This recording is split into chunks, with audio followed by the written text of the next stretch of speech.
Welcome to the audio podcast ministry of The Bridge. In all that we do, our priority is to lead all people from all places to be all in with Jesus. We hope that by providing this message in this way, it will be an encouragement to those of you who have already decided to follow Jesus, as well as a way home for those of you who have not yet said yes to Him.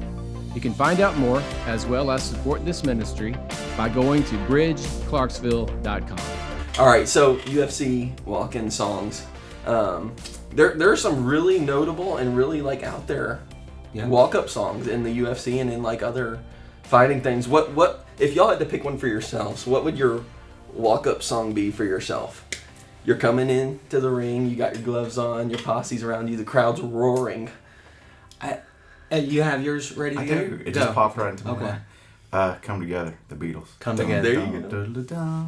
I can see that. Yeah. I can see that. Little smoke machine action coming out.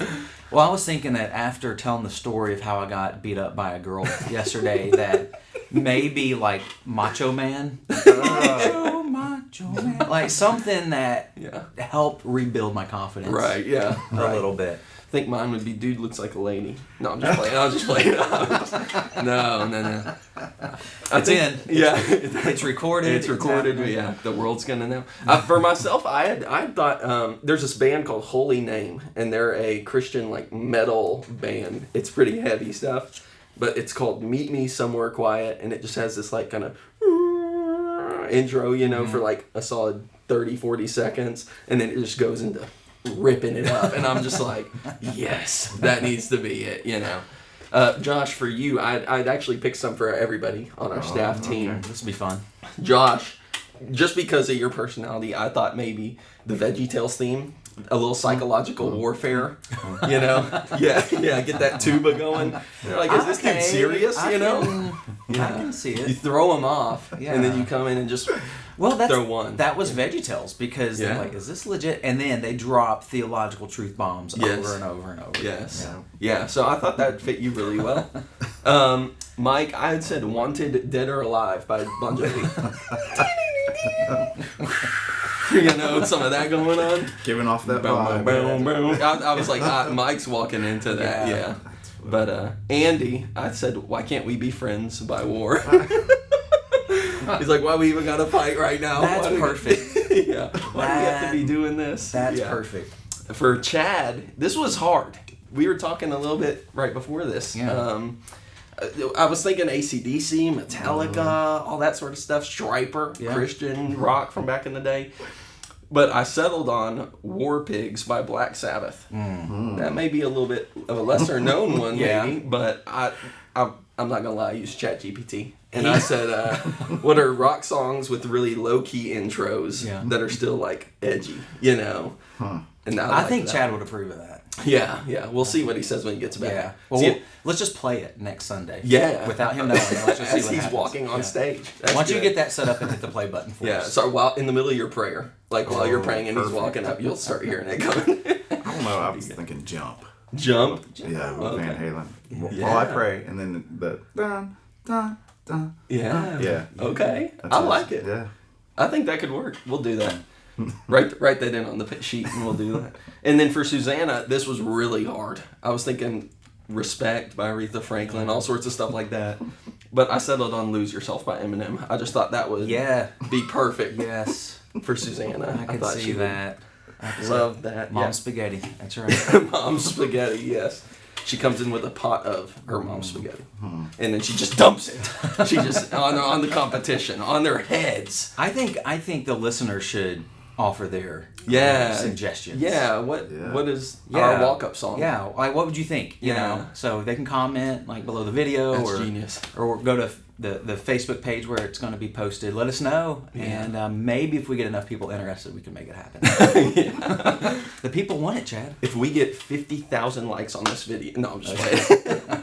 So we're talking about these songs and like this kind of build up to the main event sort of thing. And that's what we're talking about the next few weeks. With what you talked about yesterday, what Chad's going to be talking about the next few weeks, right? There's this kind of showdown and battle leading up to Easter between the enemy and Jesus. It's like the UFC main event, and they're the heavyweights. It's like what everybody's been waiting for. You know, you want to see the two powerhouses, the champ and the number 2, go at it. And so we're kind of building up to that.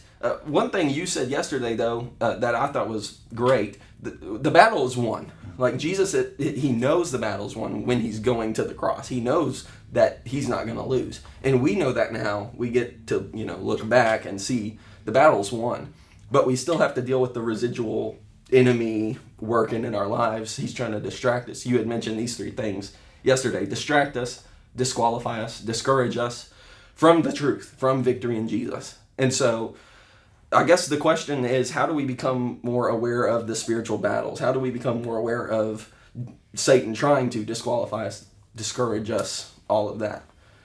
Well, I think there's a balance between everything being a spiritual battle and just acknowledging the reality of spiritual warfare. Because you can end on, like, everything's a test, everything's a trial, Satan's behind everything. Any little thing bad, like, there's 3 people in line at the self-checkout instead of 2. Satan's testing my patience. But, we can go to that end, and that's probably not healthy. But there is, you mentioned this as we were talking earlier, that we kind of miss it, I think, in America, and not just the Southeast, but where we don't really have a mind that's open to that because we are already so distracted by things.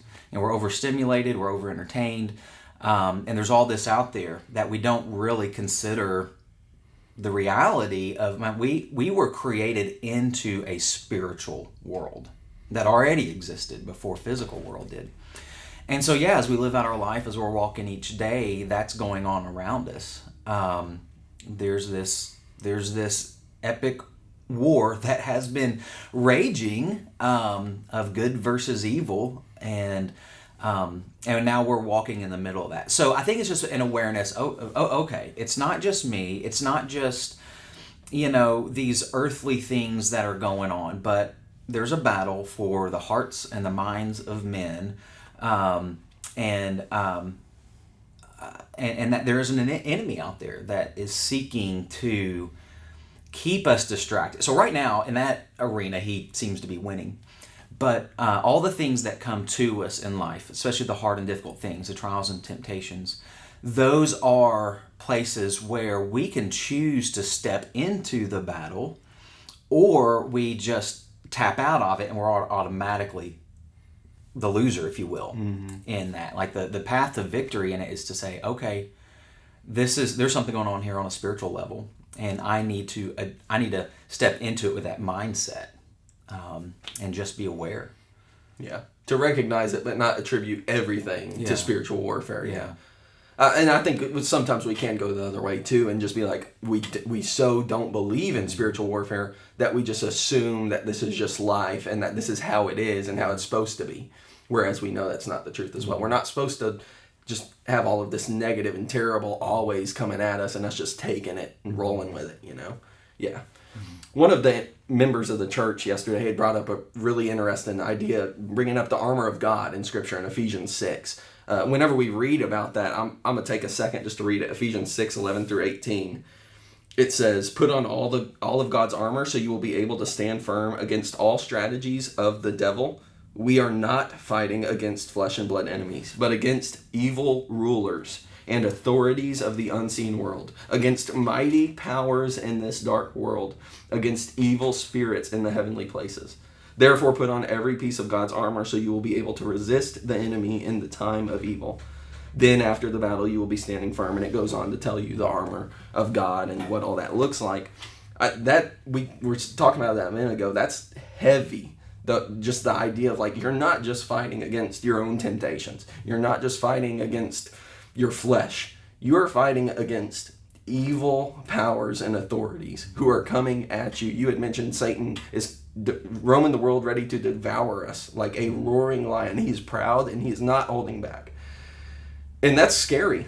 And so we need protection. For Jesus, whenever he was tested in the wilderness, he spent time in prayer. He spent time throwing scripture right back in Satan's face. He surrounded himself with guys who were trying their best to be following him well and trying to encourage him and stuff.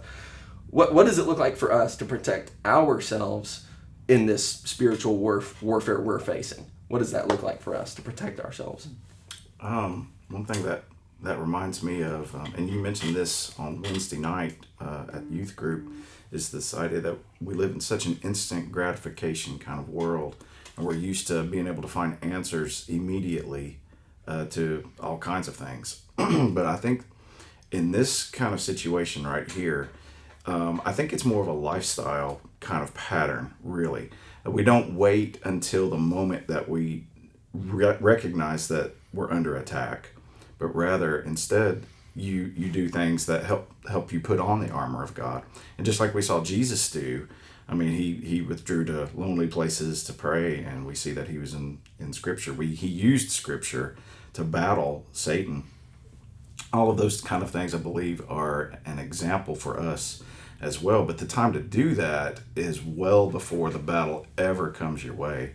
So how do you put on the armor of God? I think it's exactly what Jesus did. He was in prayer. He was in relationship, with the Father. He was tackling all those kind of things well before it ever came his way. And I think it's the same for us today to be able to do that same thing. Yeah, I'm really glad that question came in, because as I was preparing to speak yesterday, I kind of came to this crossroads. Like I knew, okay, I know where we're going. We're talking about Showdown, and it's this introduction into this series we're going to be in through Easter Sunday, and looking at kind of this battle that hasn't just started to develop, but has been, but it's really reaching this feverish point, right? And it's to kind of stick with like that, the UFC and wrestling and boxing idea. It's it's when that when the contestants enter into the stadium and they're coming out of the tunnel and the music's playing and their walk up song and they got their entourage and all. It's that kind of idea for yesterday. And so as I'm preparing, I get into it. I think, oh man, we really need to talk through the armor of God, because we're talking about fighting against our enemy as Jesus did. But because of time restrictions and things, I kind of had to make a choice of, okay, is this going to be more focused on how Jesus entered the battle or how we respond to that? And it's tough because you want to give people the application. Like, we need to know this. I felt this just weight that there's a truth here about Jesus we don't often think about. And that's that he is this strong, focused, gritty fighter. And that he wasn't just, when it says he was humbly obedient to the point of death in Philippians, it wasn't that he drug his feet through it. I mean, he's like, all right, let's do this. And it may sound silly, but you can almost see Jesus walking through his life with boxing gloves on, and he's absorbing some punches, but then he's laying some blows. And I think that's what's happening as he comes in. And to really get where we're going, I think it's important for us to see that he's focused, he's on the mission. So then the application of that is, okay, we talked about fighting in the same way Jesus does. But these are the gloves basically that we put on, this armor of God. And, in that passage, there's several things that are mentioned. There's the belt of truth, just knowing what is true. And we talked about how the battle's already won. Like, we have to have that knowledge of who God is, who his son Jesus is, and that they are victorious already. Just truth. This armor of God's righteousness is just the knowledge that we have Jesus' righteousness already as our protection. So we're not trying to be good so we can fight. We already have the goodness of God. You have shoes of peace that come from the good news, so you'll be fully prepared. So this idea of just walking in peace with God all the time, that's where you are, and we're going to walk in that. That brings confidence as well. Shield of faith stops the fiery arrows of the devil, the salvation, the helmet of salvation, the sword of the Spirit. Like, these are things that I've heard it said that there's some things that we already have on, and there's some things that we pick up, right? That we have to remember that are true. And as you go through the passage that's listed here, these are realities for the follower of Jesus. Like, these are things that have been given to us and are already true about us. So what Mike said is absolutely right. The way we put those on is walking in this knowledge daily, that God has equipped us for the spiritual battle. And I said it earlier, I just want to make it clear, the battle, I mean, all of life in a way is a spiritual battle, but the specific things, I think, the illness, the breaking relationship, the financial distress, the mental issues in life, they are a battlefield for good, for spiritual good.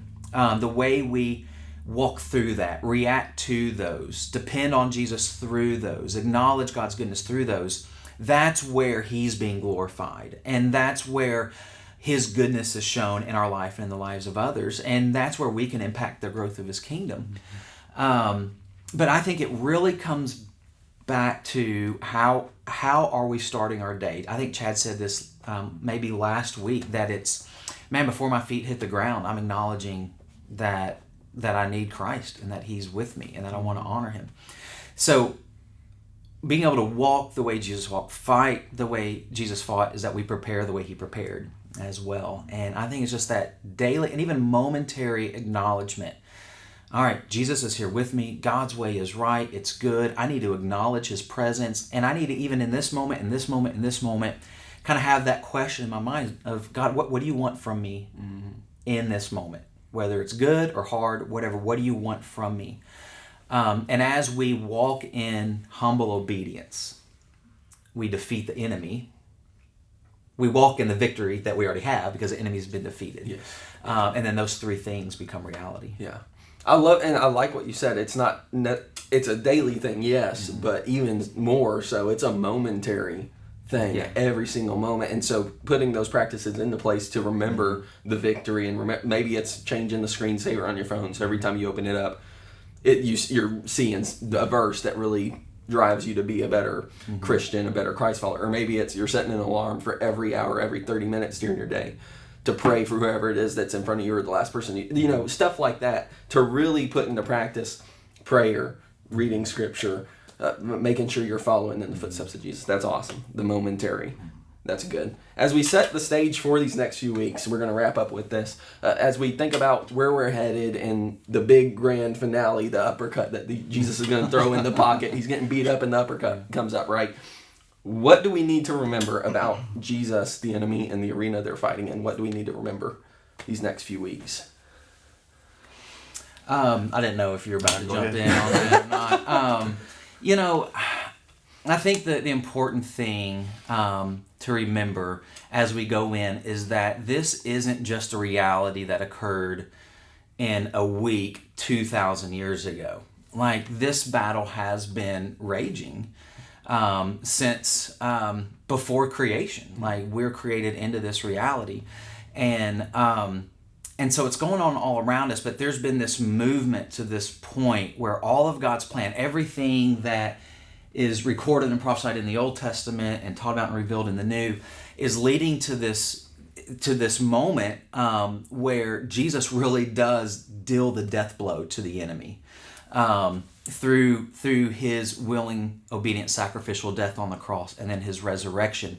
And every moment of this week is like an intensifying encounter. It's almost like, if you think about it, and I know we need to wrap this up, but this image popped in my mind of the two boxers at the press conference where they come in and face each other, and it's like this stare down, and there's this tension growing, and I think Jesus is the one that never breaks. That the enemy is losing his cool. He's trying to throw these dirty jabs. He just wants to take them out before the end comes, because the enemy knows what's coming. And so there's just this build up, and keeping in mind that through all of this, man, God's love is so great and so deep. We read in Romans that God loved us in this way, that while we were sinners, while we were still his enemies, Christ came, fought this battle, and died for us. And that is God's glory and our good is what's on Jesus' mind through this whole thing. And it's encouraging, it should be strengthening, and it should definitely be a cause where when we walk in every Sunday between now and Easter, not just on Easter, that we come in and we're ready to celebrate this champion. Yeah. Yeah, the battle is already won, even today. And yeah, it can get really hard to remember that and believe that, especially with all the financial hardships, the marriage troubles, the emotional and mental health stuff that we're facing. It can be hard to remember, but there is truth and there is peace and there is joy that comes from knowing that Christ has won already, and we're just waiting for that day he comes back. That's awesome. That's really good. This was a good conversation. Yeah, good. Yeah. Well, I appreciate you kind of leading us through. And we do want to hear from the people at the Bridge, or even anyone else who listens to the messages online. If there's a question you have, a comment, anything that you're trying to process through, share those with us. info@bridgeclarksville.com. We'd love to talk about those each Monday with you. Thank you for joining us today. If you live in the area, we hope you will soon join us in person. If you were unable to do that, we hope you will continue to stay connected with us by following this podcast and sharing it with your friends. For more information, go to bridgeclarksville.com.